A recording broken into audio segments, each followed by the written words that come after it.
And flood your mind. When you think you're going down, when you think you're not going to make it, when you think you're going to fail God, or you've not measured up, when the enemy comes in and tells you that you're unworthy, you're unholy, you're no good, you'll never get it. What do you do when the enemy comes in like a flood? You see, the Lord raises up a standard. Let me show you what that standard is. Look at verse 1. The Lord reigneth. He is clothed with majesty. The Lord is clothed with strength, wherewith he hath girded himself. And he's put on his armor and set for battle. You have to have a clear vision that your Lord and Savior is standing by. His eyes on your flood, his eyes on you. You have to have a clear vision of what God has promised here. I've not ignored you. I see where you're at. I see what you're going through. Look at me. He says, I have girded myself. I put on my armor. I have my sword in hand. And then read what it says, verse 4. The Lord on high is mightier than the noise of many waters, yea, than the mighty waves of the sea. God says, get your eyes off the flood, get it on me. I've got my sword in hand. I am more powerful. I am mightier than all your floods. I'm bigger than all your fears. Get your eyes off your fears. He said, I've girded myself.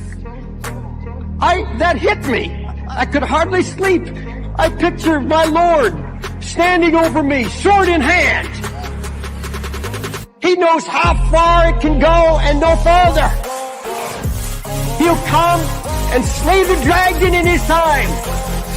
He's saying, now you just stand still and see the salvation of the Lord. You just put your trust in me right now. Don't be afraid.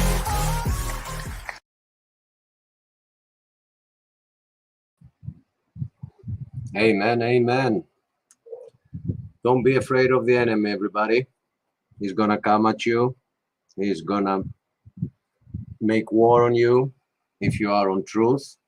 If you are not on truth, he will try not to annoy you to wake you up. But if you are awakened already, he's going to bring war to you. And that war, it's not you that is going to win. It is our Lord and Savior, Jesus Christ, that is going to crush his head. It has been predicted from the beginning of time. You can find that in Genesis 3:15, 14 and 15, and see how far we've come. And it's still predicted, because that's how strong our God is. He knows the end all the way from the beginning. He's like, they don't call me creator for no reason, you know. So as my favorite pastor out there keeps saying, when we see how small the enemy is, we're just gonna laugh, like the Wizard of Oz, that at the end they see Oz and was no big deal. Yeah, he still, hello brother, he still is an angel though. So for us, let me get this out of the way. Okay, so for us, he's way more powerful. Now, you can get your own little victories, but we cannot win him. So his end is very, very close. And this is what we are studying here. We are studying the book of Revelation.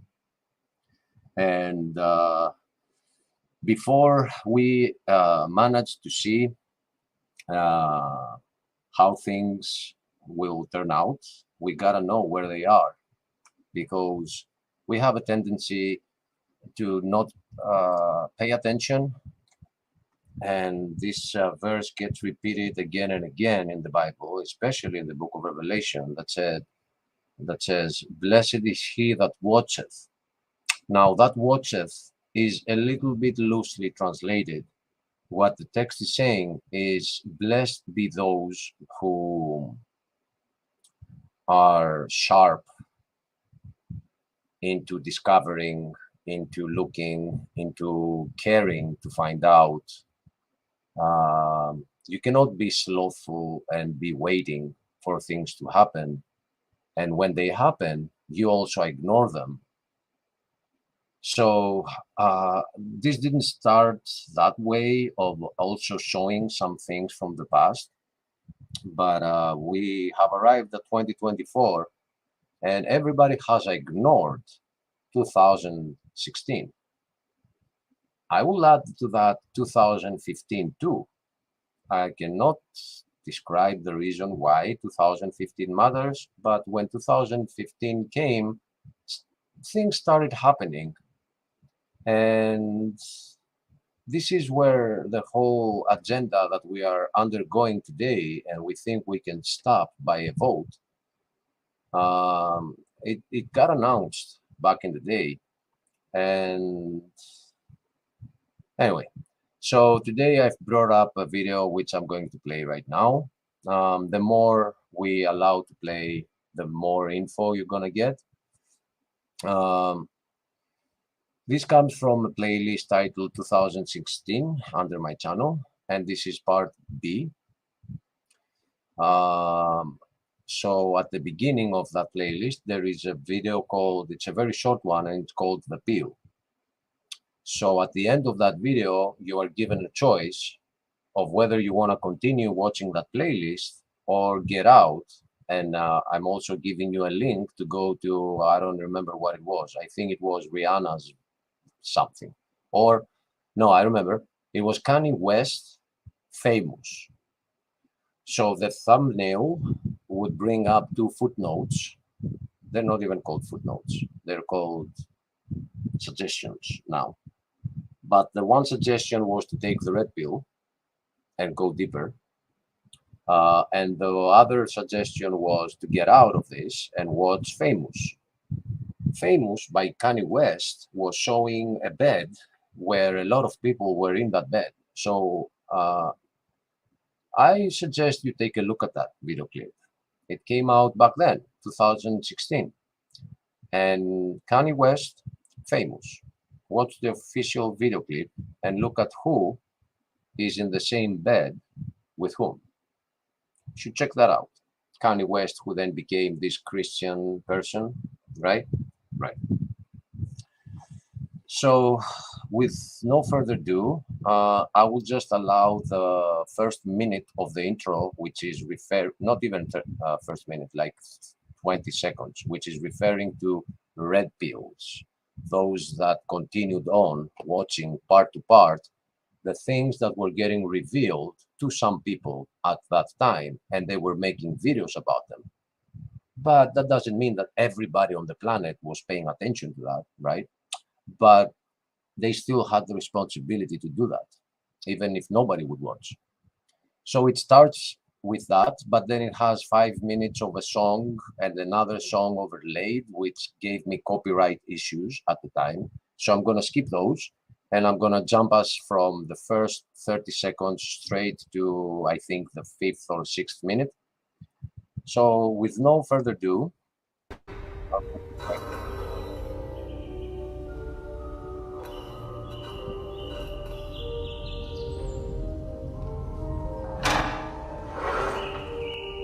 to do. We gotta get to it. Now, I'm supposed to start with these operation programs first. This major motion shed. Let's do something a little more fun. How about combat training? This is a system, Leo. So why doesn't it give me a time here? Do I need to just scroll it? Okay, I can scroll it like this and take this right over here. I wish I had a better, oh, okay. 6 minutes should be okay. It will lead you in the right direction. Let go your mind, your intuition is easy to find. Just follow your big hand, follow your heart.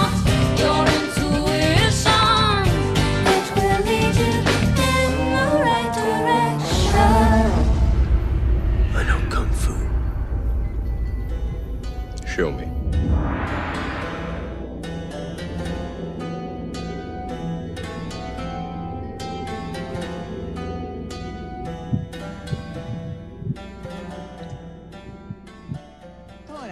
Μέσα σε όλο αυτό το κλίμα το οποίο το βλέπουμε ότι είναι πολύ βαρύ και πολύ τέλος πάντων δύσκολο για όλους και παγκόσμια κτλ.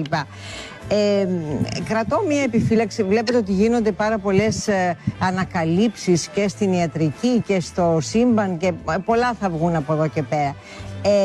Λέγεται ίσως μέσα στο Φεβρουάριο-Μάρτιο ανά τον κόσμο να εμφανιστεί μία καινούρια, ένας καινούριος άνθρωπος ο οποίος θα είναι οραματιστής, θα είναι σαν είδωλο, ο οποίος θα δώσει μία άλλη ιδεατή αίσθηση στον κόσμο. Μακάρι, γιατί έτσι με την οτροπία που αυτό τον καιρό ανά τον κόσμο γίνονται οι αποφάσεις, δεν φαίνεται να πηγαίνει τίποτα καλά. Ας ελπίσουμε. And is there anything you hope viewers to get from the series? So we're making this series, and we hope people will go and see it and enjoy it by getting something out of it, something tangibly good out of it. What could that possibly be? It could possibly be that there is a broader realization of the sameness of our faiths and our beliefs and our lives, more sameness than there is difference. For her latest project, Believe, she's exploring how we are all connected by our ongoing search for something greater than ourselves. Why do even non-believers find a prayer on their lips from time to time?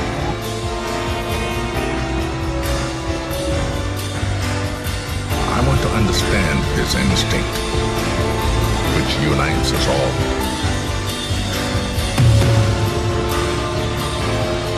Somewhere in the spiritual base, we all align because all of the religions have this in common: compassion, kindness, and love. When you see that, you know, I think the whole point of the series is to show that there's a big, wide, open space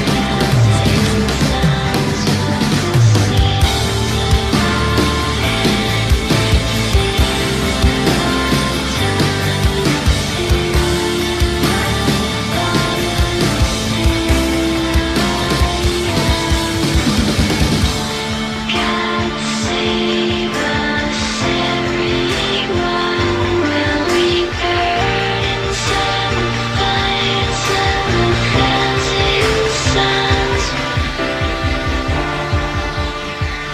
hearts. I think the whole point of the series is to show that there's a big, wide, open space that is the space of all of our hearts if we're willing to let ourselves go there.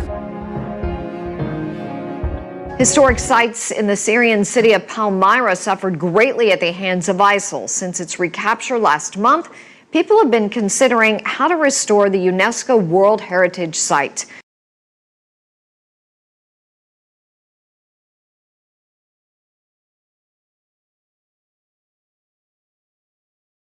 Other journalists use phrases like "some people say" or "officials say" when they're trying to insert anonymously information in a story that sort of advances the storyline. Fox does it in a different way.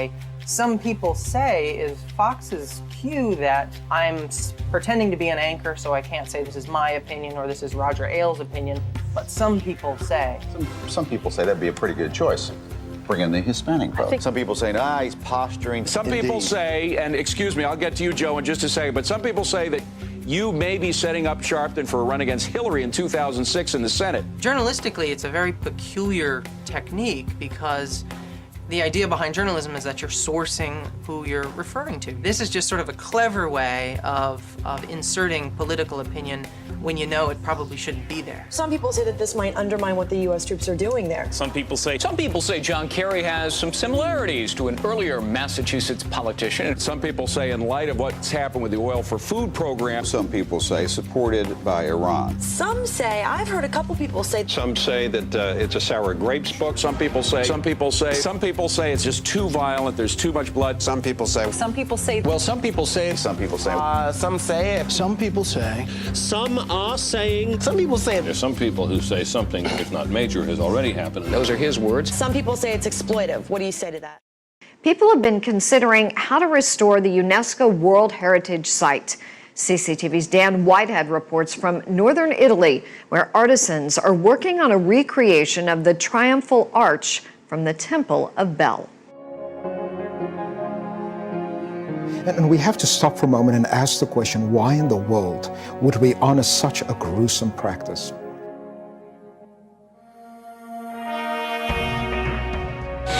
Nestled in Italy's Carrara Mountains, historic ruins are coming back to life. 3D printers carve into Egyptian stone to recreate the 2,000-year-old triumphal arch, nearly destroyed by Islamic State in the Syrian city of Palmyra. Thousands of images of the ruins have been used to create 3D mapping. Later this month, the arch will go on display in London's Trafalgar Square and New York's Times Square. The aim then is for it to travel to Syria itself. Bear with me, I'm having a little bit of technical difficulty trying to do this video, which is kind of fitting considering the video. I wish I could say I'm making this up. All this stuff that's happening right now is insane, and I know I start every video with things like, I can't even believe this is happening, and look at what's happening now, and I don't even know how to preface this. I'm just going to say it.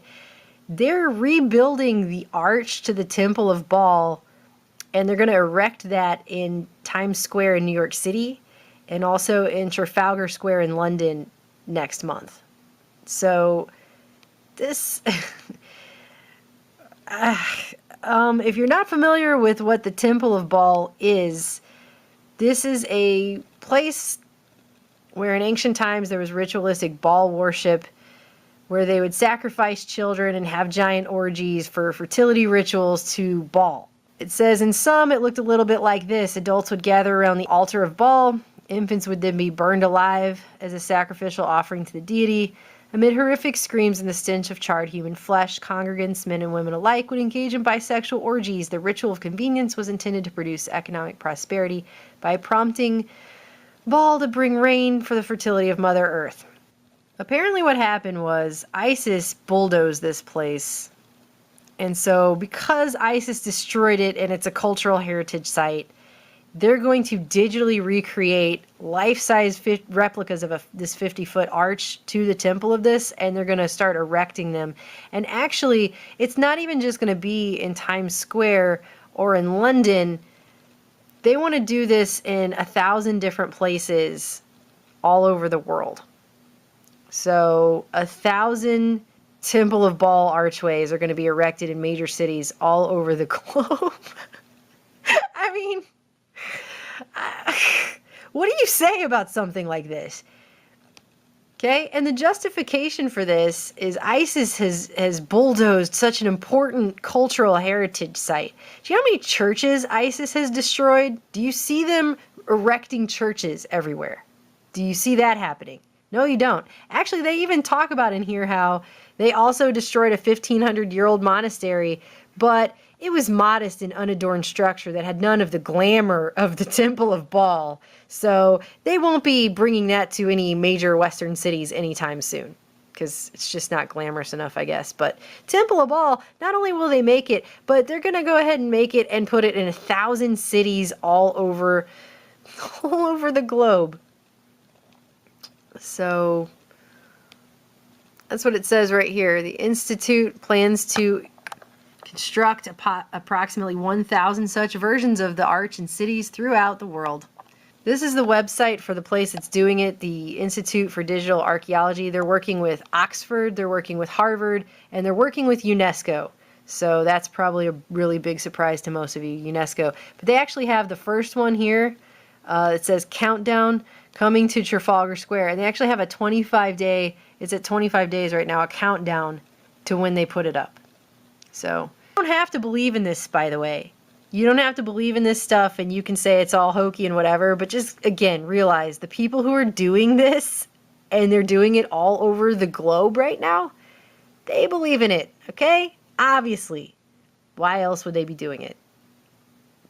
Temple of Baal arches going up all over the world. I guess the guys at Bohemian Grove won't have to go all the way to Bohemian Grove anymore to do the cremation of care. They can just go right down to Times Square, which will save them quite the trip. I don't know what else to say. I don't know what else to say, you guys.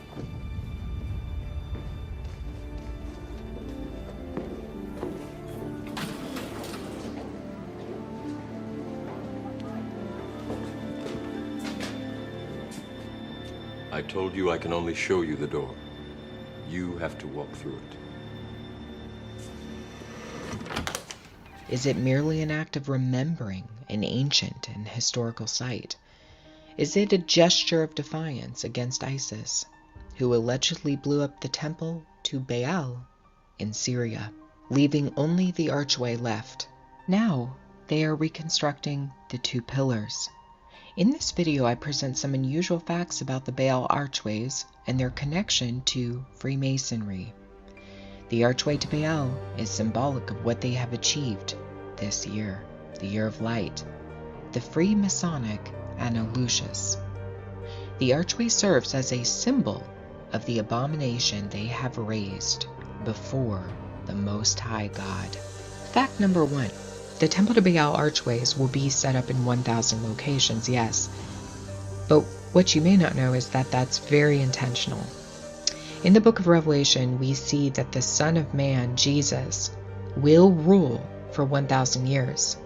What you don't know is that the Luciferians also maintain a prophecy. They believe that once they gain control of the Vatican, they will have power for 1,000 years.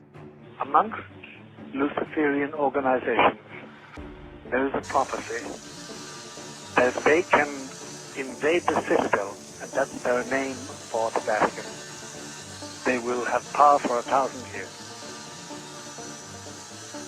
How close are they? Very close. A Roman Catholic named Malachi Martin warned us that the Luciferians had infiltrated the Vatican back in the 1950s and 60s. This was a part of a Masonic master plan that was outlined in a document called the Alta Vendita. Remember, Freemasonry has designated a specific year for the coming of the capstone, and that year is known as the Anno Lucis, the Year of Light. George H.W. Bush gave an Illuminati speech back in 1991 where he spoke about 1,000 points of light forming all over the world and coming together as one. I've spoken of 1,000 points of light, of all the community organizations that are spread like stars throughout the nation doing good. We will work hand in hand, encouraging, sometimes leading, sometimes being led, rewarding. We will work on this in the White House, in the cabinet agencies. I will go to the people and the programs that are the brighter points of light, and I'll ask every member of my government to become involved. There is an Illuminati card in the card deck for the 1,000 points of light. And now we are seeing the construction of 1,000 archways to Baal in the Year of Light. You can see in the Illuminati card a construction man is pictured shaking hands with an elitist. This construction man has an American flag on his hat and a phoenix on his arm with a pyramid. Number 2, the Temple to Baal archways have many, many similarities to the Temple of Solomon found in Scripture. Both temples have 2 pillars that form a gateway or entry into the temple, and they both have an inner sanctuary. Based on the Bible, Solomon's temple was required to have 2 pillars named Boaz and Yashin or Jachin that would form a gateway as one entered and walked into the inner sanctuary. What's interesting is that some sources, including Josephus in his book Antiquity of the Jews, documents that King Solomon, who built the first temple of Yahweh, also built the ancient city of Palmyra. Palmyra is the location of this Temple of Baal that was destroyed. While Solomon did not build the Temple to Baal in Palmyra, it is interesting that he was the original founder of the city. Freemasonry reveres Palmyra because it was built by Solomon and their legendary character, Hiram Abiff, who was the chief architect behind the first temple. In fact, Palmyra is one of the most important historic cities in Freemasonry, along with Baalbek and Jerusalem. An encyclopedia written by 33rd degree Grand Master Albert Mackey exposes the unusual similarities between the Temple of Solomon and that of the Temple of Baal, including that the two pillars in Solomon's temple were both 50 feet tall, that of Boaz and Jachin. As you know, the 1,000 replicas of the archway to Baal will also be approximately 50 feet tall. A side note, and a very interesting fact, is that these archways are being constructed by a 3D printing company, and they are being built entirely by machines, by robots. A third fact to consider is that worship of Baal was originated at the Tower of Babel by none other than Nimrod himself. One legend has it that the giant hybrid creature Nimrod became Baal after he died, and generations of Semites continued to worship him in place of where they should have worshipped Yahweh. Freemasonry honors Nimrod as the first builder, the original Mason. A fourth fact to consider is that the archways in New York City and London will be erected on the first day of a pagan holiday, a 13-day long period in which child blood sacrifices are offered to the god Baal. It's on this day that several high-profile false flag events have happened, including Oklahoma City bombing and Waco, Texas. If you don't recall, Newsweek posted the most remembered, most memorialized photograph when it put on the cover a picture of a bloodied child killed on April 19th, 1995, the first day of the pagan holiday offering a blood child sacrifice to Baal. I believe there is a cabal fundamentally opposed to Jesus Christ who is erecting 1,000 pillars in this year, the year of light.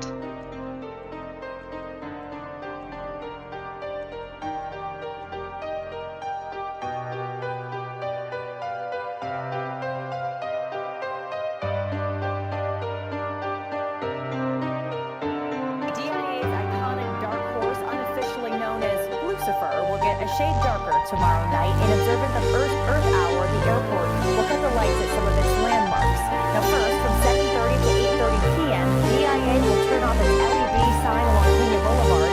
At 8:30, Lucifer will go dark for 1 hour.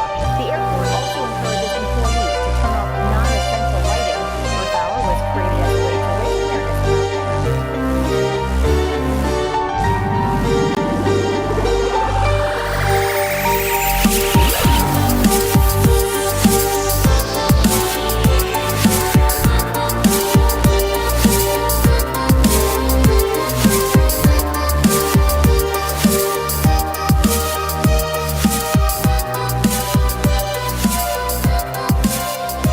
this weekend here in D.C., praying for the healing of our nation. And the event takes place at the Lincoln Memorial on April 9th.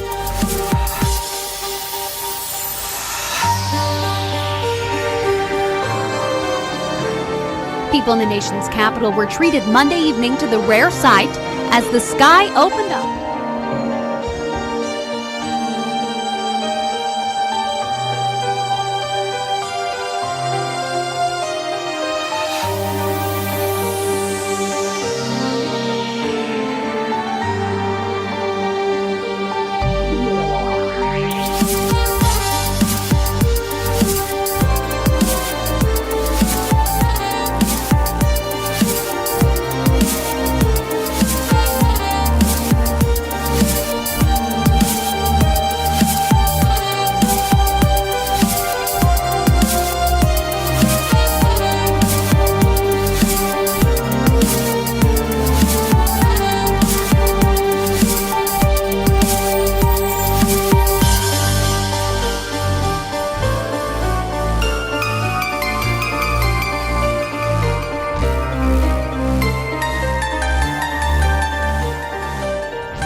spending cash may be going out of style.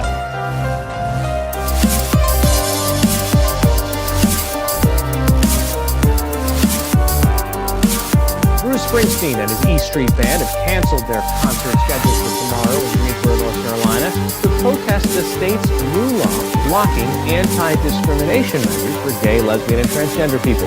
Springsteen said the law overturns progress in recognizing the human rights of all people. The law bowing out. Just days before a big concert in North Carolina, Bruce Springsteen's surprise move is a protest against the state's so-called bathroom law. Yeah, critics say this law discriminates against gay, lesbian, bisexual, and transgender people. And Springsteen is not the only big name speaking out. That means thousands of Carolina fans won't get to see the 66-year-old legend. Individuals are required to use bathrooms that correspond to the gender on their birth certificate. The boss joins the ranks of companies like Apple, Google, Yahoo, and PayPal that have pushed back against the new legislation calling for its repeal. Even Charles Barkley voicing his distaste of this new law. I think the NBA should move the All-Star game from there next year. And other celebrities praising the boss for canceling his show. Melissa McCarthy tweeting, "One more incredible reason to love Bruce Springsteen. Your integrity is inspiring." And I know you always have my back. And it's been just wonderful to work with you. I know when we finished season 2, I was literally crying because I couldn't stand going through life without all you girls around. You should always love yourself for who you are. The skin that you're in, whether you identify with it and are afraid to tell people, just go for it.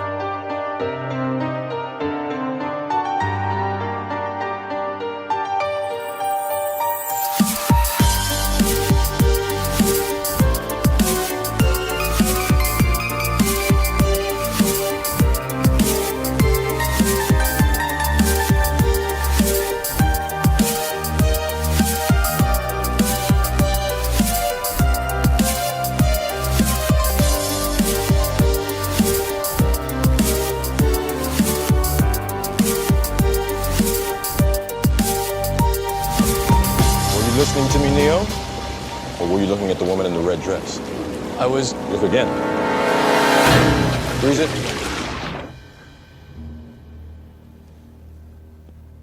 This isn't the Matrix. No. It's another training program designed to teach you one thing. If you are not one of us, you are one of them. What are they? Sentient programs.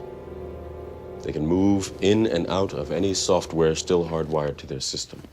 That means that anyone we haven't unplugged is potentially an agent. Inside the Matrix, they are everyone, and they are no one. We have survived by hiding from them, by running from them. But they are the gatekeepers. They are guarding all the doors, they are holding all the keys, which means that sooner or later, someone is going to have to find them. The Matrix is a system, Neo. That system is our enemy. But when you're inside, you look around, what do you see? Businessmen, teachers, lawyers, carpenters, the very minds of the people we are trying to save. But until we do, these people are still a part of that system, and that makes them our enemy. You have to understand, most of these people are not ready to be unplugged.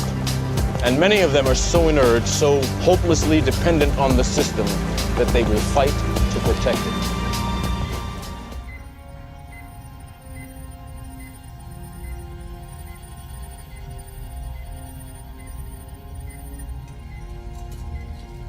He still needs a lot of work. What are you doing? Your muscles have atrophied. We're rebuilding them. Why are my eyes hurt? You've never used them before. Rest, Neo. The answers are coming. Saturn has long been symbolized as an eye. There's the eye in Freemasonry. There's the eye of Sauron in The Lord of the Rings, the reptilian eye, the symbol of the negative force. And what happened in the massive and brilliant work of David Tolbert in the Saturn myth is that at some point there was an enormous ejection of debris in an explosion out of Saturn. And it formed like a luminous crescent because it reflected light at certain points of the day. And this, as the Earth moved on its axis, when viewed from the Earth, this appeared to move around Saturn. And at different points, there are different symbolism for different points. But this was the one that really was the focus of Saturn symbolism, because this was when that luminous crescent was at its most luminous during the day. And so you find this symbol over and over in the ancient world. And this is a common recurring theme of Saturn. And this, the crescent symbolically, and the disk of the Saturn sun, the dwarf star. And so from this came the horned god, the horned goddess. There is Madonna in her Super Bowl performance at halftime, which was so Saturn in its symbolism, it was laughable, including the fiery eye. And in the movie version of The Lord of the Rings, you had the crescent holding the Eye of Sauron. In Arabia, or you look at that of the symbol of Islam, the star, the sun, and the crescent. And the Arabian god Sin was symbolized as a crescent. Here you go. And I would suggest, from David Talbot's point of view, and I think he's right, that this represents the crescent of Saturn. This is the guy who started a satanic Saturn organization or secret society out of Germany called the Brotherhood of Saturn. And there's that symbol of the sun, look, with a dot. That's Saturn, not the sun that we have today, and the horned god. Molech, who is symbolized at Bohemian Grove as the owl, is also symbolized as the bull, and there's the horns with Saturn in the middle. And so you have the bull gods of Mesopotamia. And the winged goddesses in that state, this was often symbolized as the goddess with her holding the god, her arms around the god, or her wings around the god. And there is another version of that with the god Saturn and the crescent. And there it is on the Great Seal of the United States, exactly the same symbolism. There it is in the Air Force Special Operations Command. There it is in the symbol of the House of Windsor. There it is in the United Nations with the target on the world, very appropriately. There it is in the eagle of Rome. Here it is in Freemasonry. The flying disc of Egypt and other places is Saturn. And thus you have the Rosicrucian order, which connects into this network, using that flying disc symbolism. And so many of these logos carry the same symbolism. And in her Super Bowl performance, Madonna had the flying disc of Saturn. This is another ancient Saturn symbol because at some points, apparently it seemed to give off four very distinct lights, which became known as the four corners or the four rivers or the four ways. And so you find it, because of these bloodlines connecting into all these institutions, you find it in the Roman Church, you find it on the mace in the Houses of Parliament, you find it on the crown, you found it in the Celtic cross, and you find it in one of the major secret societies in the network, the House of Malta. It's known as the Maltese cross. It was also symbolized, this Saturn symbol and crescent, as the flying god in his flying boat. This is Horus in his heavenly boat. This is why it's used in the boats used in Freemasonry. This is a Freemasonic building on the Isle of Wight, funnily enough. And that is massive. I'm not saying Annie Lennox knew it was, just let's do this, it'd be a good idea. But that was massively Saturn symbolism when you watched it play out. Then you've got this symbol of the horned god.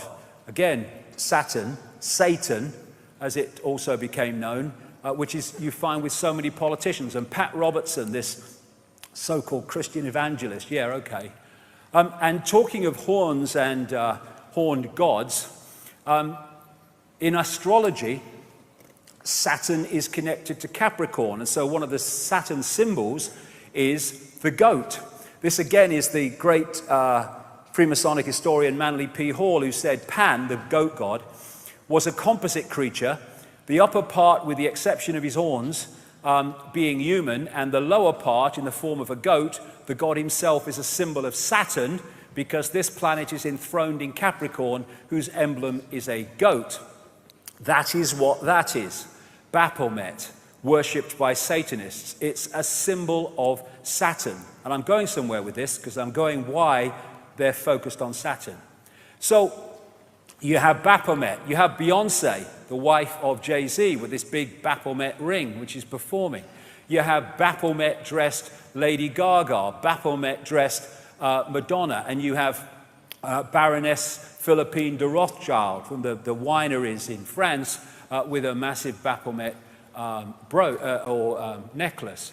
And this is from the front cover of the Saturn myth, with the symbolism described of these lights that went off from Saturn at certain points, with the four main ones there.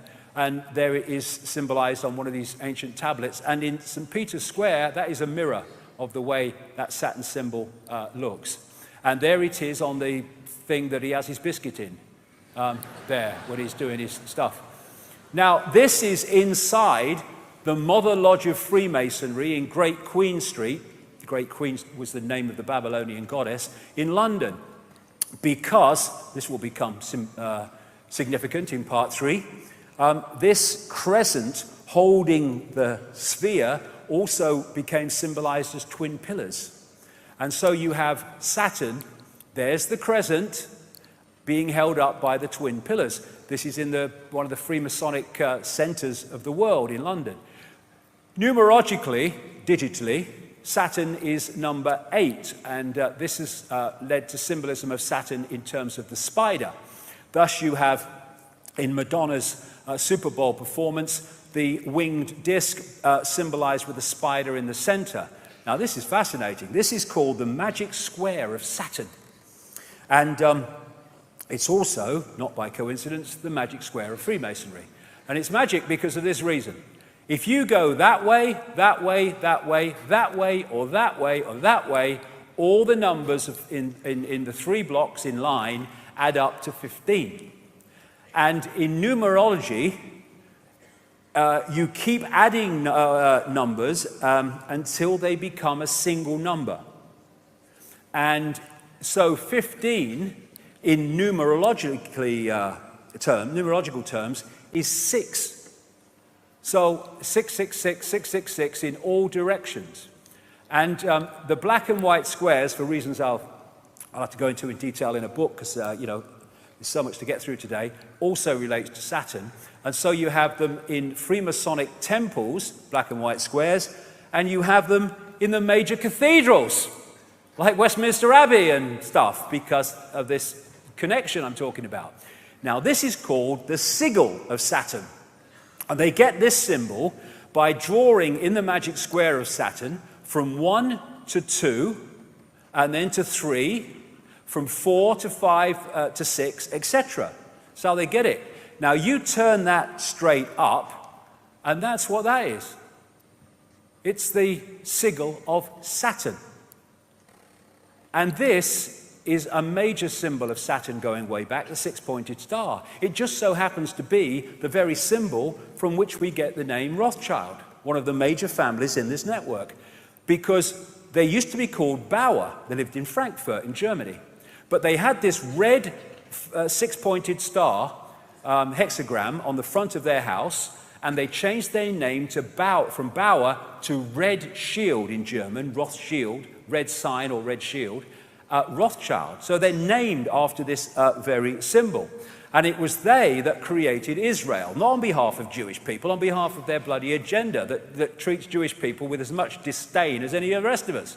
And so you have their symbol on the flag of Israel. They use the 6-pointed star so much in law enforcement. This is on a public building in Toronto, right in the center of the 6-pointed star. There's the horned god. There's the sheriff and a medal. There is the six-pointed star representing Saturn on an ancient clay depiction. And there it is on Credo Mutwa's 500 to 1,000-year-old Zulu hand symbol. If you do that on the dollar bill, you get the six-pointed star, and those letters make an anagram of Mason, interestingly. Inside the Great Mother Lodge of Freemasonry in Great Queen Street, London, there is the Twin Towers, symbolic of the crescent, and there is Saturn again, the six-pointed star. Now, of course, the Roman Church and Christianity, that is anti-Freemasonry and anti-secret societies because they're naughty, but it's on his bloody fish hat, look, right? They're everywhere because the same force is in control. There you go, have a bit more Madonna, there you go. And on the Great Seal of the United States, those 13 stars make up a six-pointed star, not by accident. And therefore, again, we keep coming back to this, all these different areas of society are in the end focused on one thing. Satanism is Saturnism. This is Fritz Springmeier, a long-time researcher into this and symbolism, etc., and Satanism. Saturn is an important key to understanding the long heritage this conspiracy has back to antiquity. The city of Rome was originally known as the Saturnia, or City of Saturn. The Roman Catholic Church retains much of Saturn worship in its ritual. Saturn also relates to Lucifer. In various occult dictionaries, Saturn is associated with evil. And this is the remains of the Temple of Saturn in Rome. And just next to this is this place called Capitoline Hill now, but before that called Mons Saturnus, the Hill of Saturn. And this is a very symbolically important place to the bloodlines.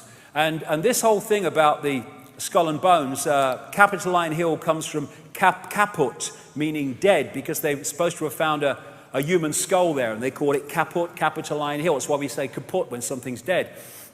And you have the theme in Christianity of Golgotha and Calvary, the place of the skull, hill of the skull. And Capitoline Hill became Capitol Hill when the bloodlines moved in on America.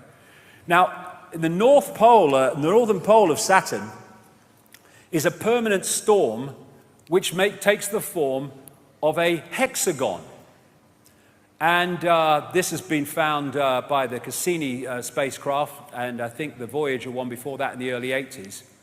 And the hexagon also is an expression of the hexagram, or of the six-pointed star. Because all these different symbols that I'm going to talk about now are different expressions of the same frequency state. So you look at this crop circle from England this year, and it is a hexagon. But a hexagon is a flattened out cube. So when you look at it from another angle, it's a cube. Well, it just so happens that an ancient symbol of Saturn is the cube, especially the black cube. And I would suggest that's what they are. The Kaaba, the focus of worship in Islam, Kaaba means cube. The tefillin, the cube on the head in Judaism. And when people go to worship around the Kaaba, they're told to pray in concentric circles. Remind you of anything? And they're told to walk around it, and their energy can be trawled. And if you focus on something that represents Saturn, Saturn is where the energy goes. In Judaism, they have Solomon's temple. Every syllable of Solomon means the sun. And the Holy of Holies in the so-called Solomon's temple was supposed to be a cube. They talk in Revelation about the new... All right. So I am going to stop it here for those that want to hear more. But again, as I did at the beginning of this video, I'm warning against David Icke, because he will not accept Christ. And I believe he's working for the enemy. Because the enemy will give you a lot of truth in order to eat the cookie. It has to taste good. It is like, it's how poison is made. And if you go to the store and pick up rat poison and you look at the ingredients, you will see that it reads 99.975 good food, 0.0025 or 0.25, I think, poison. So the poison that David Icke does is that he's turning people into seeing things in terms of frequencies and implicating the true Christianity in the agenda, pushing people away from Christianity. An example is right here, as I happened to pose it. According to the dimensions that we see and we know about the New Jerusalem that is going to come and land on the earth, we do not know it is going to be a cube. The same dimensions could be a pyramid. And a pyramid makes way more sense because we are being told by the book of Revelation that there will be no need for the moon and the sun because the lamp will be the light thereof. So if you have a shape like a pyramid, and on the top of the pyramid you have the true capstone, which is Jesus Christ, and he is the light will be shed all over the pyramid. And so you have to be able to discern and eat the meat and spill the bones. So David Icke, 8 years after this, he still hasn't arrived to Christianity. Therefore, because I now see so clearly how Christianity is the truth, I cannot take him for a friend. Such a researcher, as he claims to be, should have arrived and have received God's revelation about the truth. If he hasn't, he still works for the enemy. He's a very controversial figure. And that's why I'm warning you at the beginning. So he did throw something there about Golgotha. So one very important thing that I want people to get from this is how you will see cubes around and you will see them everywhere. And they represent 666. It is the new way of saying 666. Let me find a picture.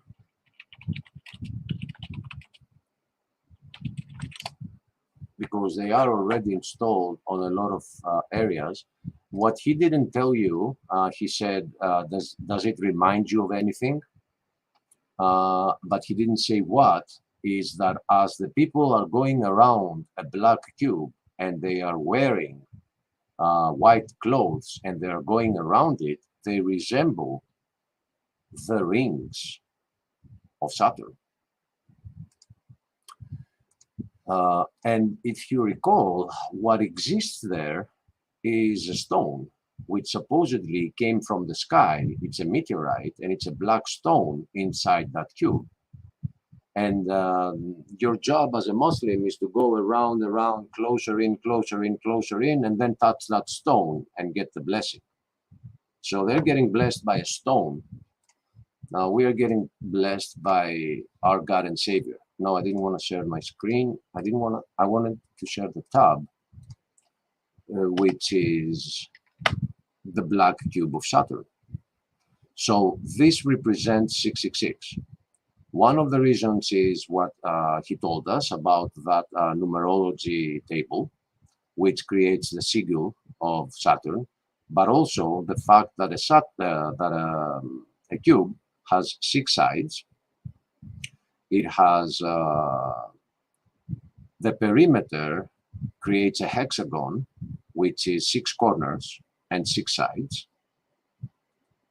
And it also has a 6-fold symmetry, which means that wherever you put a line in the corners, you always have a symmetrical shape on both sides. So that is called symmetry, and on the cube or on the hexagon, it's a 6-sided Siemens. So,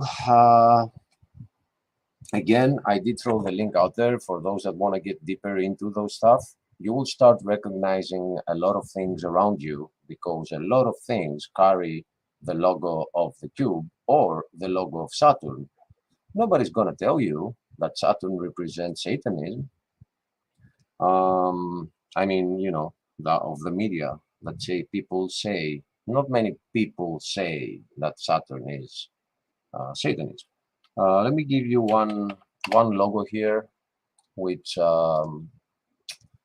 just will show you how that's everywhere.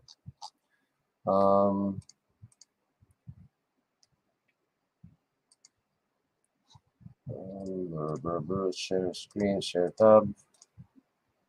Wrong tab. Oh, but I can go here and share this tab instead.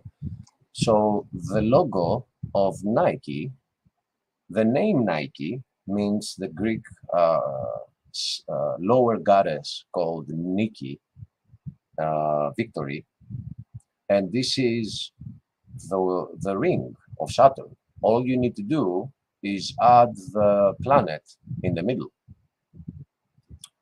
So you'll start seeing it around you. The more your eyes get acquainted with it and they understand, your mind starts understanding this. But now, after this intro, big intro, half-hour show, but I didn't know when to stop it. Let us go back to doing some reading, because we were at the fall of Babylon on chapter 18. Give me a minute, because my dog is like crying. I want to see what he's just asking for attention. I think. Give me a minute.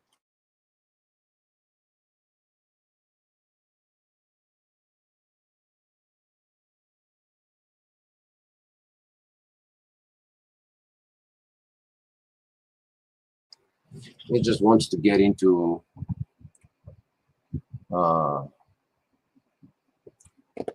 yes, I know, Stephanie, that is if you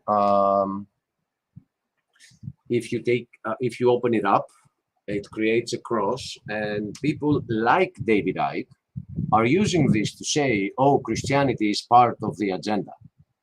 Yeah, all right, you can say that, but the cross actually represents the sacrifice, and that's where they used to hang people at the time. So it could be something else. It was not created by the cube. It is what the Roman Empire was doing to those that they wanted publicly executed. And knowing from the revelation that happened inside me, there is no way for somebody to convince me that Christianity is part of the agenda. There's just no way. Now, there are Christian denominations that are part of the agenda, but not the fact that there is a spiritual war and there is a spiritual entity, which is Satan, and he's running this show. And the only one that is going to stop this is God, when he knows that it's best to do it. We fall into traps by, for example, people might say, why doesn't God end this already? Because if he ended it today, how many of your friends haven't arrived to the truth yet? How many of them would not have the bridge to make it to God, which is Jesus Christ? So God is allowing this to complete because he knows the end from the beginning, and we got to trust his timing, because me and you, my sister, we have a lot of friends that they are not there, and we love them.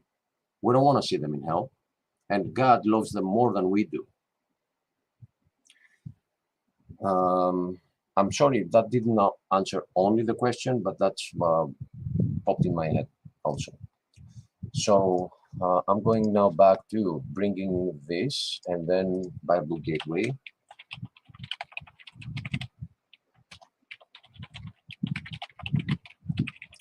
things I've discovered after making that series is that the gates will not be exactly 1,000. They are 999 for two reasons. The first reason is that 999 is 666 reversed. I mean, upside down. The second reason is that the 1,000th gate is already installed. Now,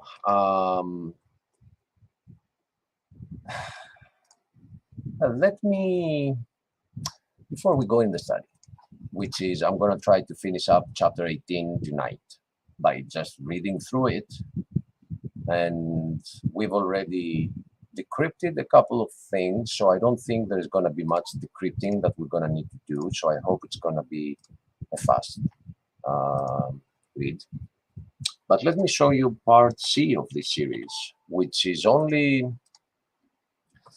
13 minutes, I think, long, or 16 minutes long. But it will show you what the gate is, which it's always working when it's Easter. Like, I've been noticing this for the past 8 years since I woke up. Every Easter, it wakes up.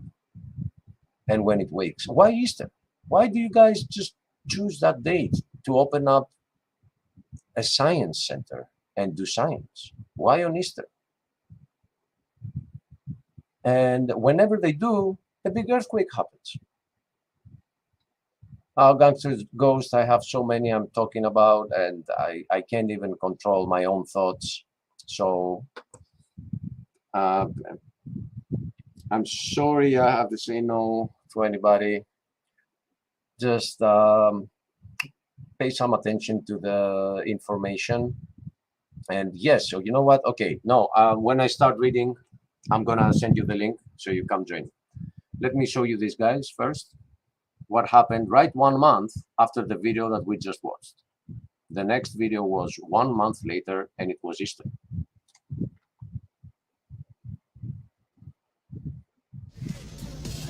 That was you on my computer. How did you do that? Right now, all I can tell you is that you're in danger. I brought you here to warn you. What? They're watching you, Neo. Who is? Please just listen. I know why you're here, Neo. I know what you've been doing. I know why you hardly sleep, why you live alone, and why night after night you sit at your computer. You're looking for him. I know because I was once looking for the same thing. And when he found me, he told me I wasn't really looking for him. I was looking for an answer.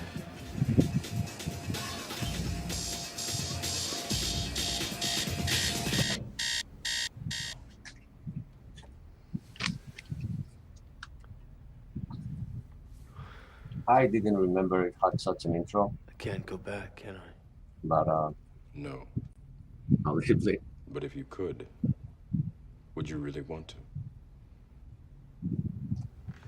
I feel I owe you an apology. We have a rule. We never free a mind once it's reached a certain age. It's dangerous. The mind has trouble letting go. I've seen it before, and I'm sorry. I did what I did because I had to.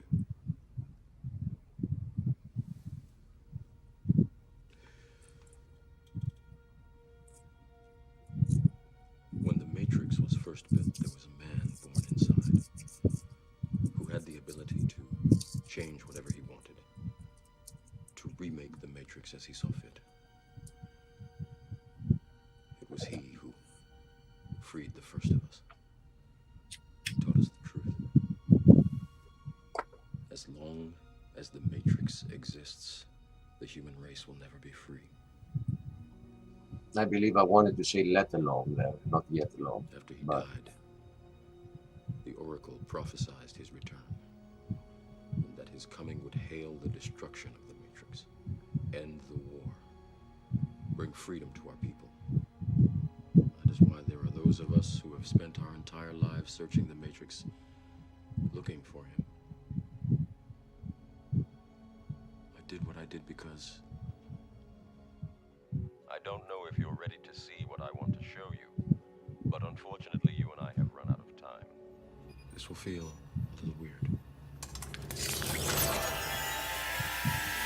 And it is with great, great pleasure, therefore, that I hereby unveil the oldest new structure in the history of this city. Ladies and gentlemen, the Triumphal Arch of Palmyra. 3, 2, 1.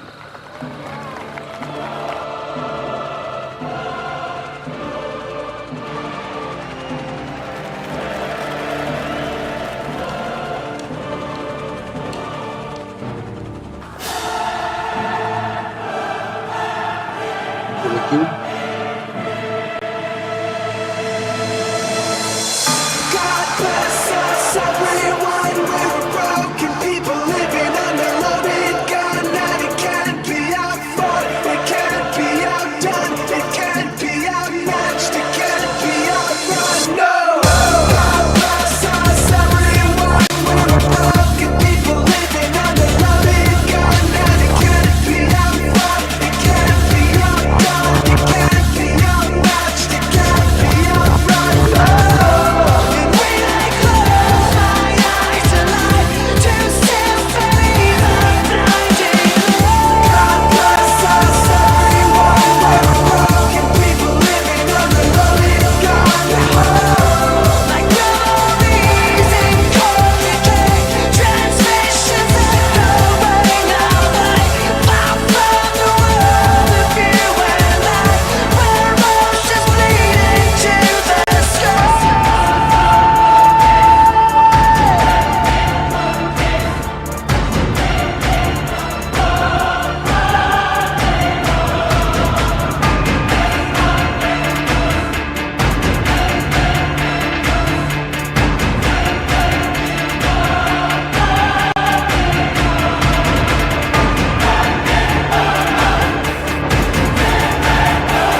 I'm forced to stop this because there is some information missing which are earlier in this playlist, and you don't get all the symbology that it's being shown here. The kid is holding a ball that is of light. So that kid is the child, it's the light bearer, aka Lucifer. He's wearing a shirt with the number 11, which represents 2 towers. And where do you start? So let's just go into our study, and I'm gonna invite my friend Gangster Ghost in the room because he's always good company. And it will take me a minute, or it would only take me a second. GG, check your email and come right in. So now we're going to finish up with the fall of Babylon on chapter 18. And then the good news start happening on chapter 19. So don't worry about it, everybody. It's all good news until they get better. We know the end.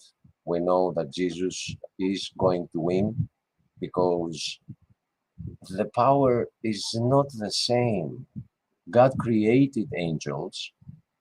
One angel rebelled. It's like, what's the big deal for God? They are trying to present, hello, brother. Hi. They are trying to present the enemy, Satan, as having equal power to God. You cannot have equal power with somebody that created you. So, if anything, what we watched today should be an indication that the game is way bigger than the control that me and you can have over it. But Satan cannot have control over our choice to be with God. God is in control when that happens. So, fear not, have no fear. Let them do their game. Let them have fun with their game. Go ahead, Gigi. Achilles? Yep. Brother Mike, like me to send a link to him, would that be all right? Well, it is all right. He is welcome, but it's gonna get into a discussion, and I'm already 1 hour and 15 minutes in, and I just want to do a quick reading of Revelation 18, and then see Christian at your show and have like hours of discussion. Oh, okay. I'm not even inviting, members of the ministry here because I'm getting some dots together. And I might get somebody that says, well, I don't think that's right because there is this and that. And that's a discussion. It can take place anytime, at any place. But let's present first, I mean, if I allowed other people like earlier on chapter 4 or chapter 6, like my sister that I love, Stephanie, she would not allow me to complete it because she believes that I'm attacking God's word because I'm bringing out lies in the translation. Oh, okay, so, sorry. No, don't be sorry. Everybody has an opinion, and we need to compare all those opinions to find the truth, right? Okay. And let me just present, and then we can talk about it. You gonna okay? Let me see. This stream man weird on God fam no cap. I do not understand. Let me hold that link and that. I don't understand you, my friend. You're gonna do me like that for real. I don't know if there is some comments that don't appear on StreamYard and he's discussing with someone and they are rapping. I don't know. I know who that is. I've seen him around. I don't know who it is, if he has another profile, but I've seen him around. Oh, he said you're breaking his heart. Oh, why? Oh, Christian. Okay. Nah, it's a tough one. It's not breaking that easily. I mean, I tried breaking it yesterday. It didn't work. So I know. It's a hard one. Again, if I wanna tell Christian something, I said it on Missing Mode, so at the end of it, just in case he would end up watching it, because I know he was there at the beginning of the show. But I'm gonna ask him when we get together. Okay. Okay, so I want to bring up these windows here and go to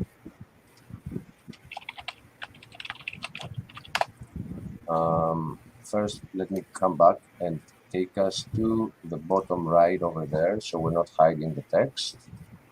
Let's minimize that again. Revelation 19, King James. So going all the way to 18 here. Let's zoom in, because it ain't a small chapter.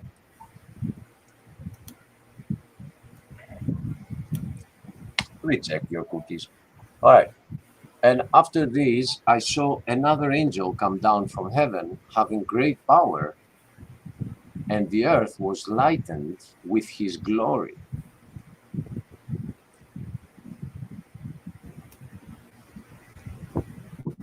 Perfect. Translation, perfect. And he cried mightily with a strong voice, saying, Babylon the Great is fallen, and is become the habitation of devils, and the hold of every foul spirit, and the cave of every unclean and hateful bird.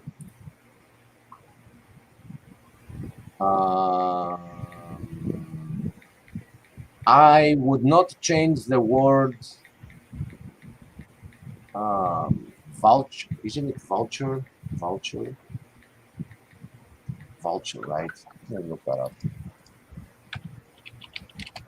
I think it's vulture. Yes.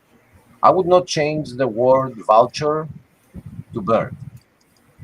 My trusted King James. Okay?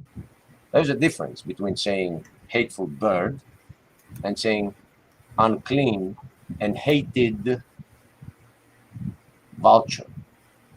All right? It's not even hateful. It's not that the bird is a hateful bird. It is that bird is hated because it's a vulture. I'm getting some wind through your microphone, Gigi. Oh, sorry about that. No, just hit the mute, and when you want to talk, remember to unmute. And so Babylon has fallen and has become the habitation of devils and the hold of every foul spirit, and the cage and the prison, says the text, not a cage, a prison, for every unclean spirit, and the prison of every unclean and hated vulture. I mean, I'm getting goosebumps by reading this. For all nations have drunk of the wine of the wrath of her fornication, and the kings of the earth have committed fornication with her, and the merchants of the earth are waxed rich through the abundance of her delicacies. This verse should be very telling to those that say that Babylon is the Catholic Church, because it is talking about a place that the kings of the earth have fornicated with, that the merchants are waxed rich through the abundance of her delicacies. For those that don't know their history, there are so many things in the world today that we wouldn't have them if we didn't discover the United States. I happened to discuss about this yesterday with Peter and Christian. Things like corn, potatoes. I mean, I did not believe this when I heard it. Actually, I was in California. I was inside a class I do not remember what it was. I remember the professor, and he was not American history professor. So the class was not American history. I don't remember what the class was. But at some point, he said this about corn, that corn was brought up to the rest of the world on the discovery of the United States. So I raised my hand and said, no, sir, that just can't be true. He's like, no, it's true. Look it up. I said, no. I insist. There is no way that Greeks didn't have corn before discovering the United States. The Americas. And I looked it up. And next day I had to go to class and say, sir, you were right. I had no idea. Now, I was 25 at the time, or a little older, maybe 26, 28. I mean, okay, wait. Was I 32? It was 10 years ago, so I guess, yeah. So, no, wait, man, what's going on here? 20 years ago. So, all right, years go by really, really fast. But it was 20 years ago that I was in the States, 18 years ago. So, yeah, I was around that age, 25. And if you today call yourself an intellectual of any sort, and you are over 40s, you are at your 50s, and you still don't know that, we shouldn't be taking you very seriously. I was 25. I can excuse that. But anyway, so here it's clear that whatever the Babylon is, which we actually kind of decrypted where that is through things that are not clear from the text, but they are pointed to by the text itself. All you need to do is not be slothful and care to discover them, and they are right there. Like it's literally a sign that is pointing you to realize what that statue is. But anyway, this is a previous part. So this should be very clear, showing that is not the church, the Catholic Church. The Catholic Church, there's a super strong issues about it, but it is not Babylon. And I heard another voice from heaven. Let me check the text. Τη κτήνη του θυμού της πορνείας αυτής πέτωκαν πάντα τα έθνη και οι βασιλείς της γης με ταυτής επόρνευσαν και οι έμποροι της γης εκ της δυνάμεως τους τρίμους της επλούτησαν. I don't know that word. It's a word that is no longer being used, and I should look it up in a dictionary, but I think they probably got it right, which is the delicacies. They can be that wrong. Okay. And I heard another voice from heaven saying, come out of her, my people, that ye be not partakers of her sins, and that ye receive not of her plagues. This is why our brother that gave us this brilliant presentation on Babylon, his channel is Generation 2434, is saying, get out of New York. It looks like they have something very sinister planned for New York. I don't know what it is, and I don't know who they're going to blame it to. It might go, and then they say, oh, it's that guy that did it, you know?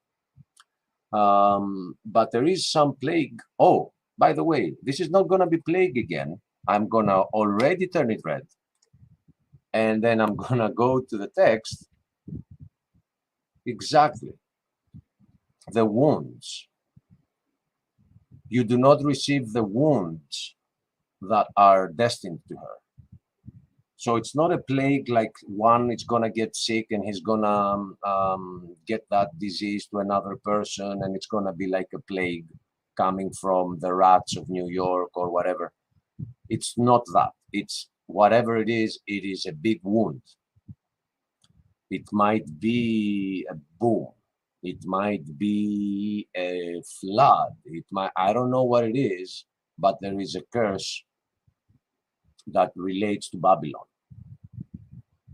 So some people could say that let us run away from the United States at all, because the statue is on New York, but that just represents the, you know, the center of merchandising, and you know, it's considered the peak of the world, like its lights will inspire you, you know what I'm talking about. So no, I would disagree though with that theory, because I believe that right inside what Satan has turned into Babylon, I see the greatest revival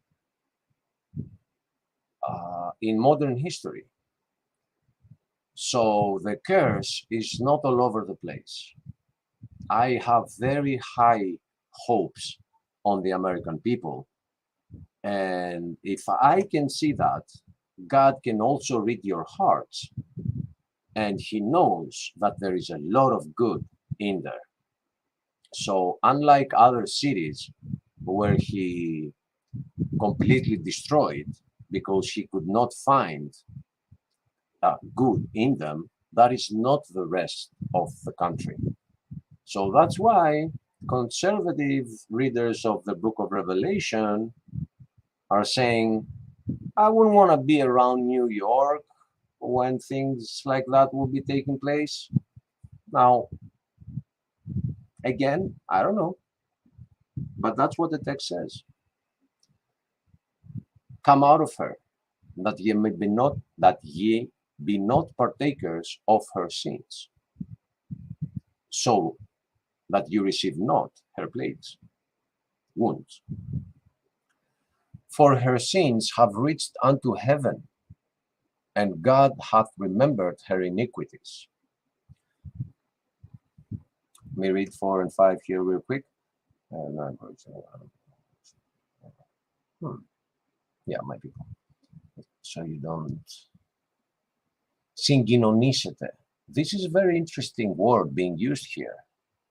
And it's very, very well being translated, partakers.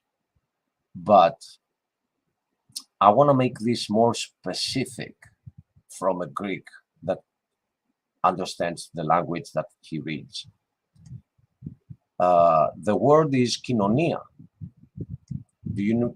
Some of you have studied enough the Bible to know what kinonia means.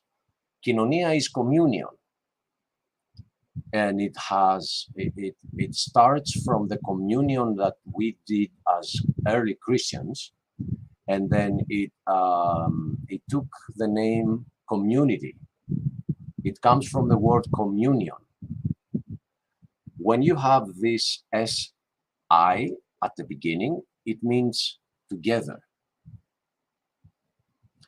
So partakers is perfectly translated because it is a complicated word. But what it is saying is that there is some communion destined for Babylon, and you do not want to be part of that communion.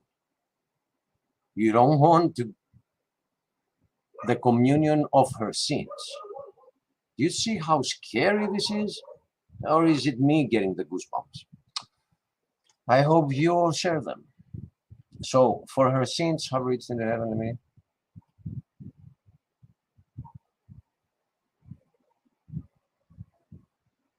Okay. Akολύθησαν is not reached, but her sins have been pinned upon heaven. Like God is keeping notes of her sins. Her sins have been pinned upon heaven. And God remembered her unrighteousness. It's in plural. So injustices. God has remembered her injustices. Iniquities, fine. Okay? I'm not I'm just being more specific with the text. I'm not pointing them out as errors that matter a lot, okay?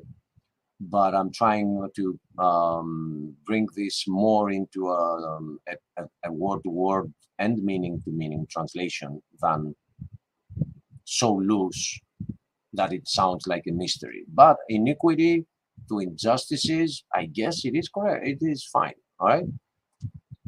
Reward her even as she rewarded you, and double unto her double according to her works. In the cup which she hath filled, fill to her double.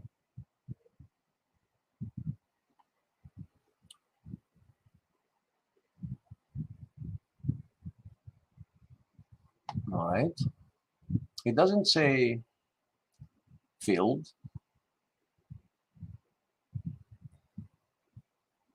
It uses the word kernao in the past tense, which is a kerase, that person. It is in singular. And it means serve. So serve her double what she has served. How much she hath glorified herself and lived deliciously, so much torment and sorrow give her. For she saith in her heart, I see a queen, and am no widow, and shall see no sorrow. We're beginning to see that pride that exists there collectively. People there have this I'm untouchable mentality, and that untouchable mentality, it reaches all the way to God. There are still God-fearing people over there, but when it comes to New York, you would have to look far to find them.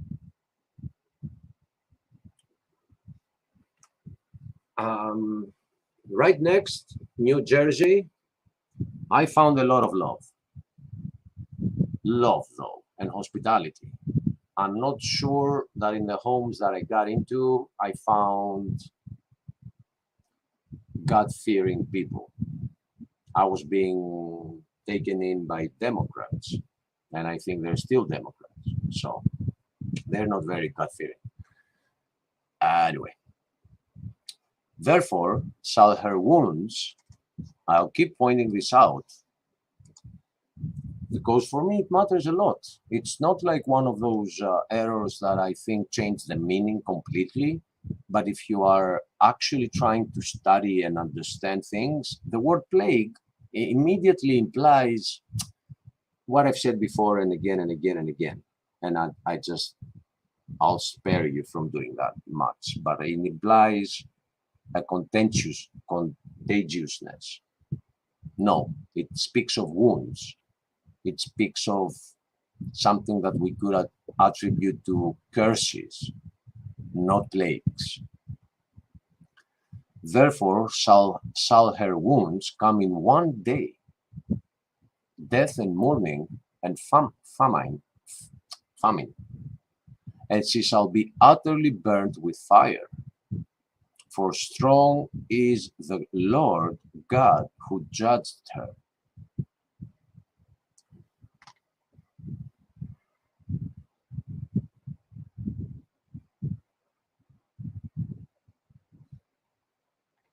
Amen.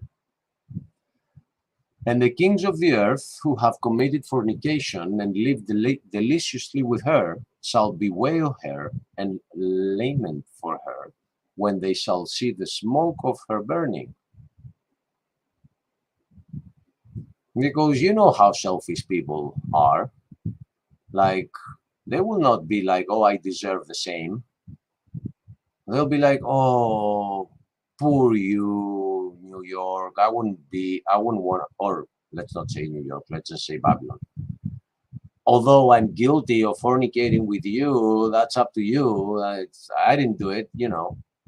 We know this all the way from Adam and Eve.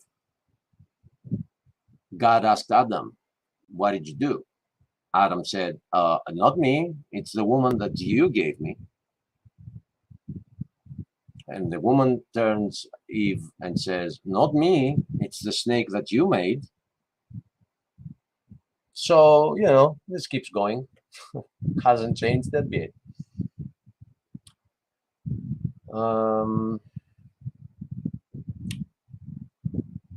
Standing afar off for the fear of her torment, saying, Alas, alas, that great city Babylon, that mighty city, for in 1 hour is thy judgment come.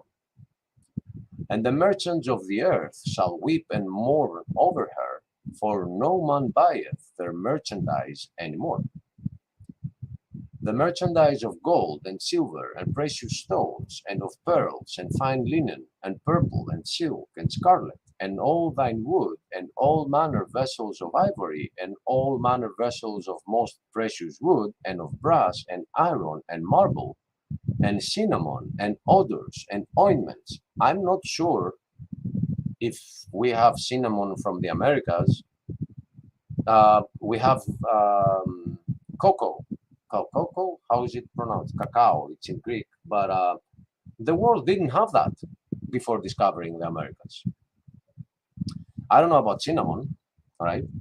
I know a lot of precious stones come from Africa, not the US, I mean the Americas, but I'll just, you know, keep reading and trying to finish this. And cinnamon, and odors, and ointments, and frankincense. Frankincense. I wonder what that word is here. Let me look that up. Kikinon and ammonon and thymiamata. Ah, okay. No, thymiamata is ointments. So what is the next?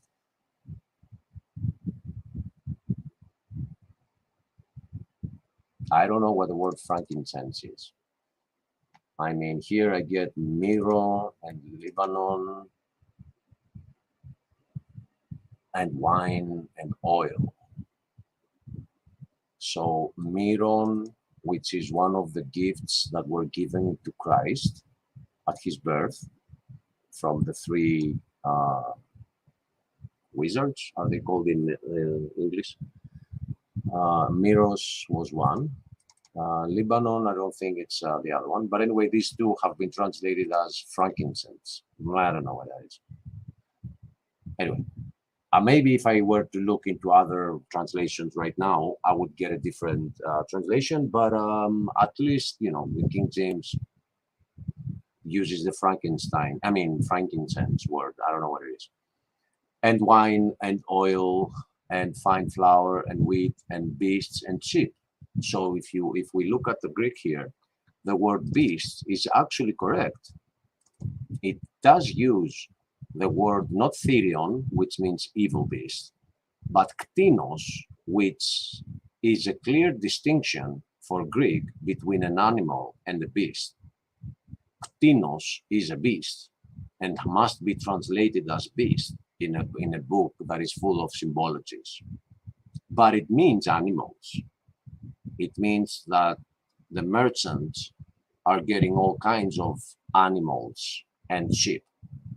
So these are the things that as they have been reading them, they felt proficient enough to go back all the way to chapter 4 and change the animals into beasts and get it over with. But those are very specific animals that from the book of Ezekiel, we know that we do not get the right to translate them to beasts because there is another beast, 2 of them. So anyway, here on this chapter, the word beast is used and it doesn't use the word animal again. When it wants to say an animal, but use the word beast, there is a distinct Greek word for that, ktinos, and in the plural, ktini. Let me make that a little bigger. But it means, you know, everything that is not like a ship or a horse, because it clearly uses those words later. and sheep and horses and chariots and slaves and souls of men. The word slaves is not here. It says, and of bodies, and of can be translated as humans, can be translated as slaves, maybe, possibly, but the correct translation for a translation should be body. Like maybe today's Babylon is guilty of body trafficking,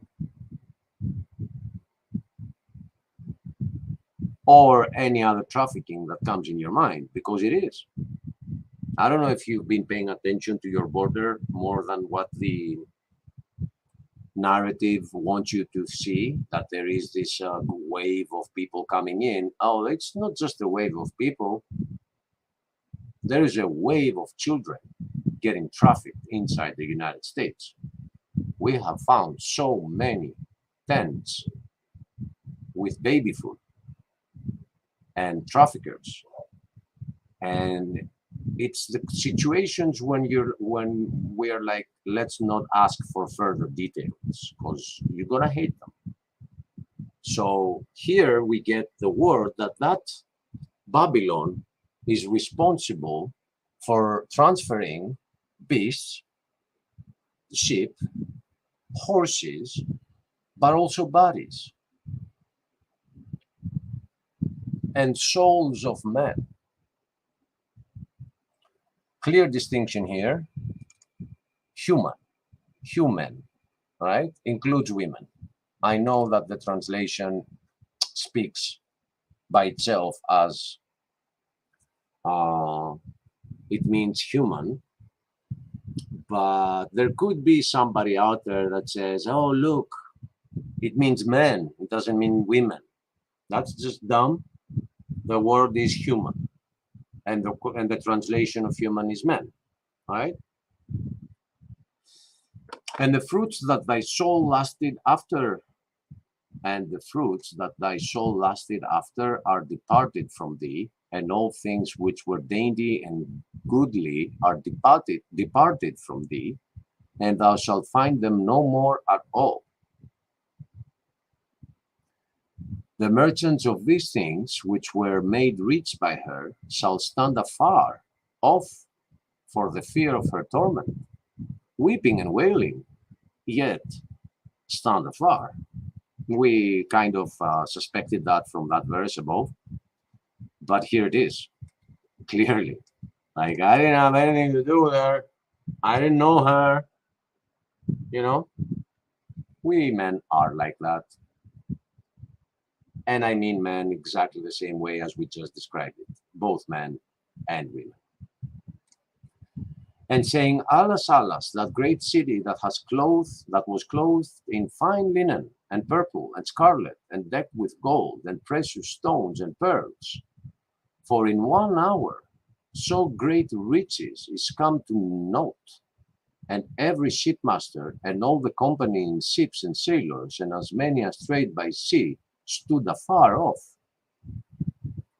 and cried when they saw the smoke of her burning, saying, What city is like unto this great city? Meaning, where else can we find all those products now?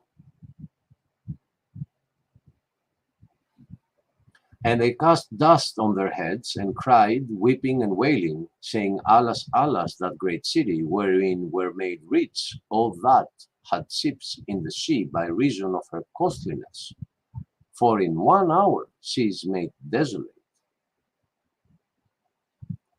I'm not even going into the Greek to find little details. I think that there's I can't imagine like things not being translated right here. I'll just do a quick one.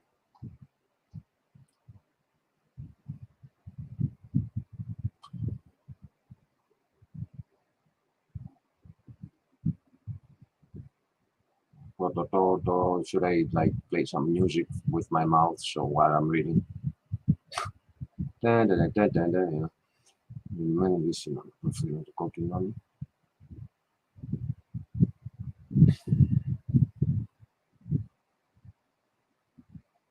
I wonder if I should make a distinction here. This says purple, this says porphyra. You can even see the letters. And red, which is attributed to scarlet. So here it says fine linen and purple.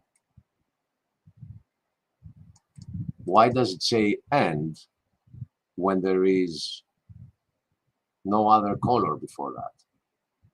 So what the text says is the one dressed in purple and porphyr and red and decked in gold.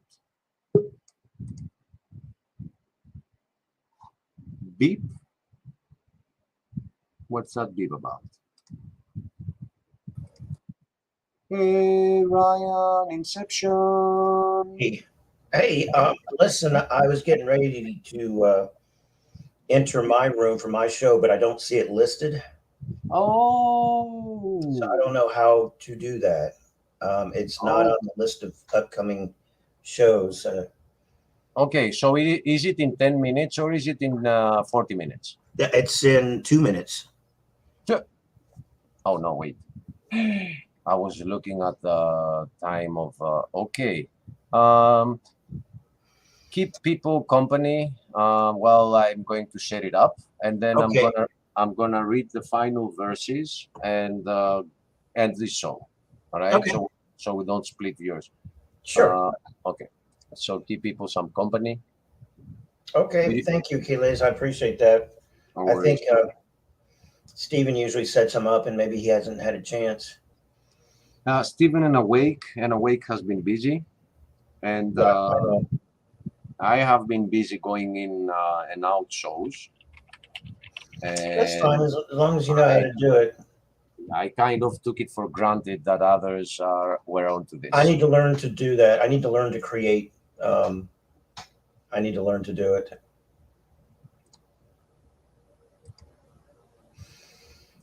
Instead of depending on others, I need to learn to do it myself.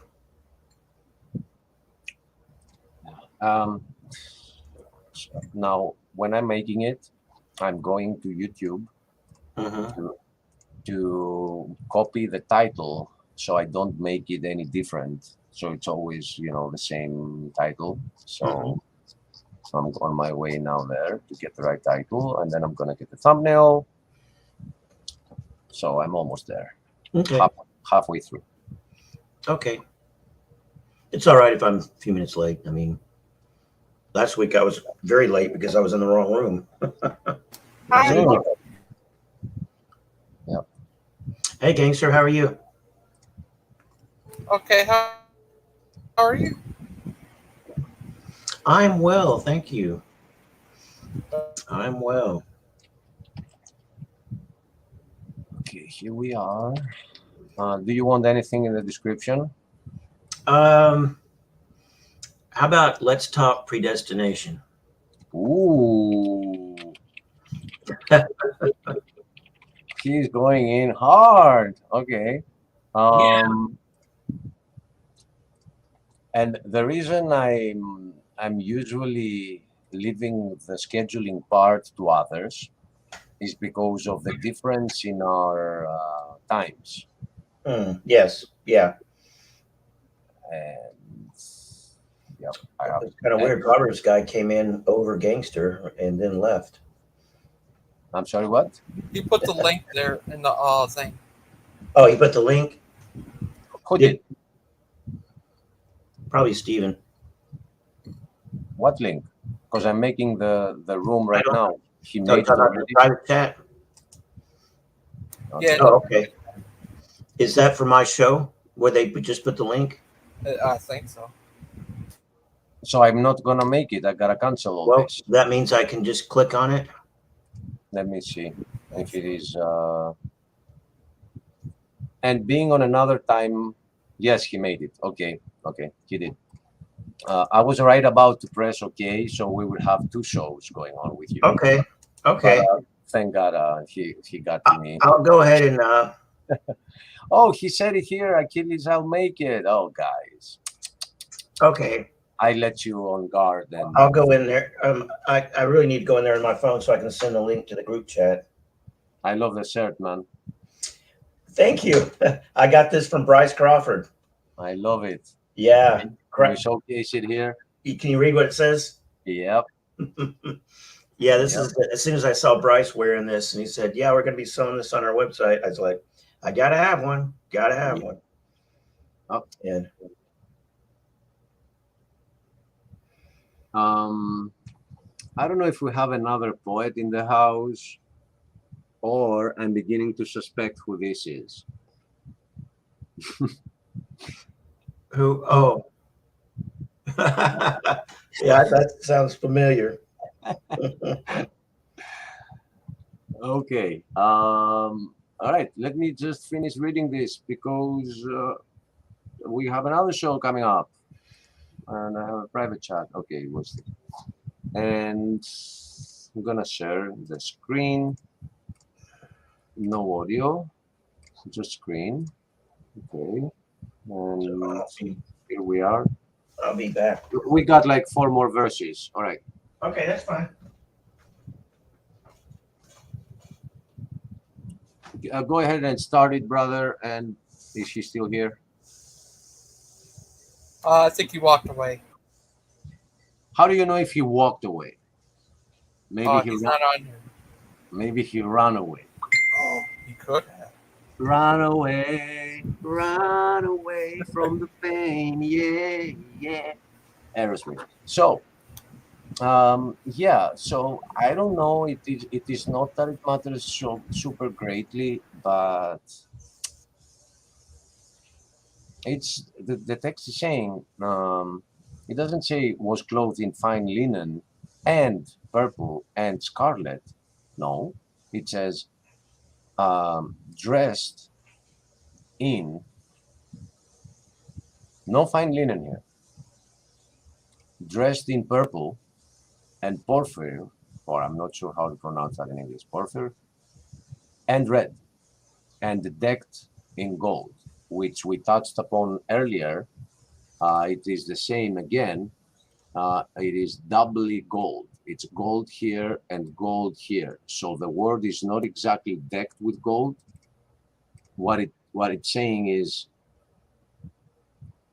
and golded in gold. But I can take the decked with gold.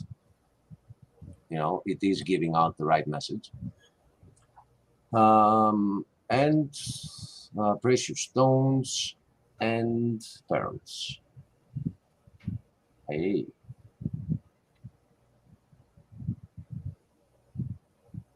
Okay, this part here, that in 1 hour, all this wealth became desolate.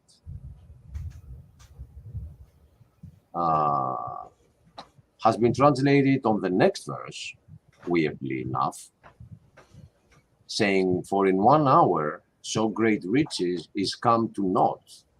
All right, but the clear word became desolate, which I read it later here on verse 19.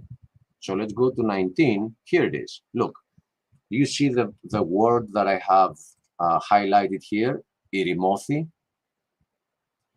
If you go to 19, you will see the exact same word, irimothi. Irimothi here, irimothi here. But on 19, they are translating it as desolate, but not on 16. It says note. Note. Okay, but her great riches came to become desolate. Nobody there to pick them up. Anyway, let's just try to finish this. And for in 1 hour, so great riches came to know, okay? And every shipmaster, this is where verse 17 begins, and every shipmaster and all the accompanying ships and sailors and as many as trade by sea stood afar off. So this clearly looks like a destruction of a city that as ships are going to that city, they will stop their engines and wait and observe from afar. They will not be coming close.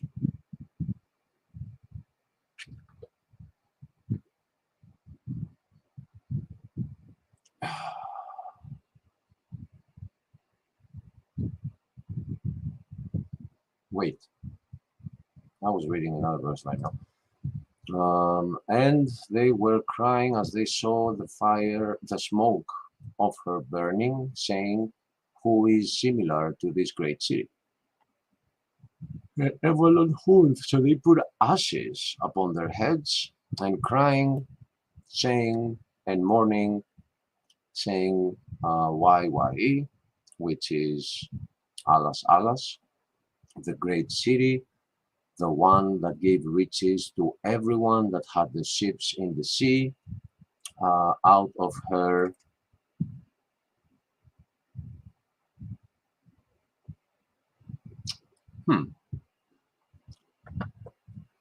Okay, the word used here is timiotita, which means, but I think it is translated correctly because the meaning that the word has does not reflect the reason for the curse, because timios is righteous. So all the things that gave riches to others through her righteousness, but because that word righteousness comes from the word price, because price / honor, like having value, of her valueness. I get it how somebody who reads and understands what is happening could translate that to by reason of her costliness. It was not easy to do this. It was not easy for them to translate this. For in 1 hour she is made desolate. Rejoice over her, thou heaven, and ye holy apostles and prophets, for God hath avenged you on her.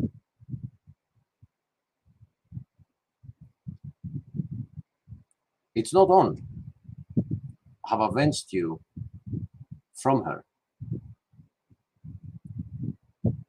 So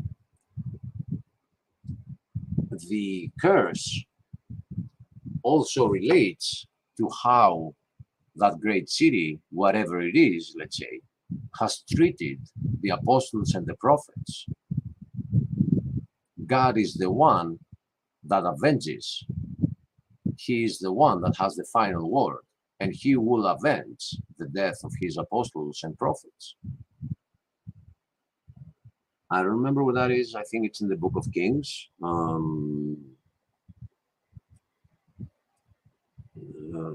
Vengeance belongs to God. And a mighty angel, let me read that. I'm trying to go through on that. The saints and the apostles. Hey, where is the word saints over there? Why did you have to delete that? Why? Just why? Just why? It's in the text. It says the saints and the saints 1, and the apostles 2, and the prophets 3. And here we get the apostles and prophets. That's 2. I mean, didn't they notice that? For God hath avenged you on her, but the word is ex, which is out of. So it should be translated as from her. Anyway. And the mighty angel took up a stone like a great milestone and cast it into the sea, saying, "Thus with violence shall that great city Babylon be thrown down, and shall be found no more at all." Some scary stuff, ladies and gentlemen.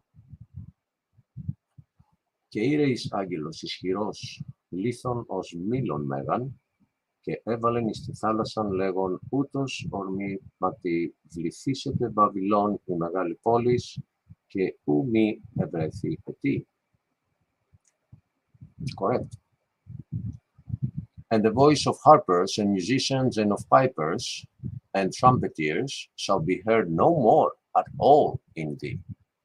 And no craftsman of whatsoever craft he be shall be found any more in thee, and the sound of a milestone shall be heard no more at all in thee.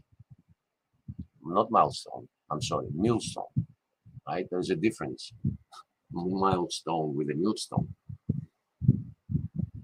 And it's very funny that you might say, what sound does a millstone make? Well, that is the word used.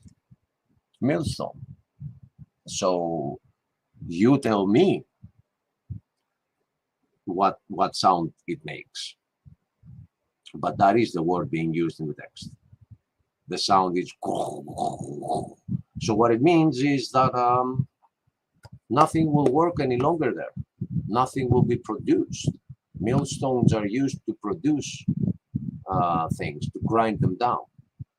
And those that are using them can hear that sound.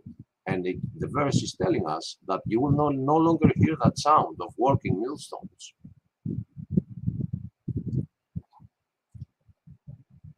Again, very scary stuff. So if we have actually pinpointed where it is, run away from the pain. Hey, yeah. Funny that we had to mention this for a song again. And the light of a candle shall shine no more at all in thee, and the voice of the bridegroom and of the bride shall be heard no more at all in thee. For thy merchants were the great men of the earth, for by thy sorceries were all nations deceived. This is reflecting something that we saw on chapter 14 and chapter 17, and here as well, that about her cup getting everybody on the earth drunk. And you got to remember that everything aspires to the ideals of this merchandised world of consumerism. And wherever you look, everything aspires to the ideals of that center. The music industry of all over the world, the film industry of all over the world, all of those aspire to that. One could say that the music industry is in California, the film industry. I don't know if I said music industry. I meant film industry. You were right. You would be right if you were to say that. And I would respond, I wouldn't want to be in California either. I don't know. I don't know, right? But it doesn't look good over there. I mean, it looks like these are the two centers infesting the center of the United States. New York and California are like pressing on your sides with ideals that are not of God. So I don't know if this is talking only about where the statue is, but I would run away from Cali as well. I've been to Cali. I lived there for 18 months, and I want to thank you all for the hospitality. I was blessed enough to be in Southern California, so I got to see a lot of the ghetto situations and Mexicans, blacks, drive-bys. It was not very pretty, but I would take that compared to San Francisco anytime, compared to all the stuff that I see over there. And I'm talking about the abominations against God. I'm not talking about the homeless situation in San Francisco, which is terrible right now. It did not exist back in the day. I don't refer to the map that is telling you where there are no feces so you can walk on those streets. No, I'm not referring to those things. I believe I could deal with all that, but I could never deal with abominations that are taking place in Northern California. Anyway, and in her was found the blood of prophets and of saints and of all that were slain upon the earth. Don't forget that the United Nations building is there, and a lot of stuff that are happening on the world. There is only one country that has a veto power in UN, and there's a good reason for that. So, next chapter is going to be every Christian's favorite chapter. It doesn't start immediately. It starts on verse 10 and 11. But the good news are now beginning to unravel right after these bad news that we just read. So we haven't seen these bad news taking place yet, chapter 18. And when we do, we will know that it's just a page and the good stuff are about to take place. So as the verse says, when you see these things, look up, because your salvation is near. Ladies and gentlemen, I hope you enjoyed today's show. I should have Aiden here to have a quick disclaimer. Man, I'm gonna hire him. I think I want to hire Aiden Gangster. I want to hire him to say a couple of things that we can be using, like a disclaimer, a very fast disclaimer, right? I want to be using that at the end of every show. Nothing is ever. I can't even do it. The guy's so gifted, and I want him. I want to write down a couple of things that I want Trump to say. I want Aiden to read them out. Just name a price, Aiden. Just name a price. I'll do it. Yeah, Mark, I can't. But they should. But I'll take that question mark. I'll take that question mark, and I'll put it on another sentence. Could you imagine? Do you think they would? Do you think that these people in New York right now would run away if you told them? If you were like the prophet that was sent there to warn them, do you think they'd listen? So it's not a question of could. I believe it's a question of would. Would they run? Thank you for being with us. I need to end this so we go to Ryan's show. I don't want to be splitting the viewers, which means I don't have time to read any comment that exists. I'll check them out after the show ends and get back to you on the next one. Thank you, Gigi, for your company. I'll see you probably tomorrow on your show. Okay. All right. If Christian is fine with it, let's do it tomorrow. Round 2. Ding, ding, ding, ding, ding. Fight. You gotta fight, right? Take care, everyone. See you on the next one. Bye. Come to Ryan's show.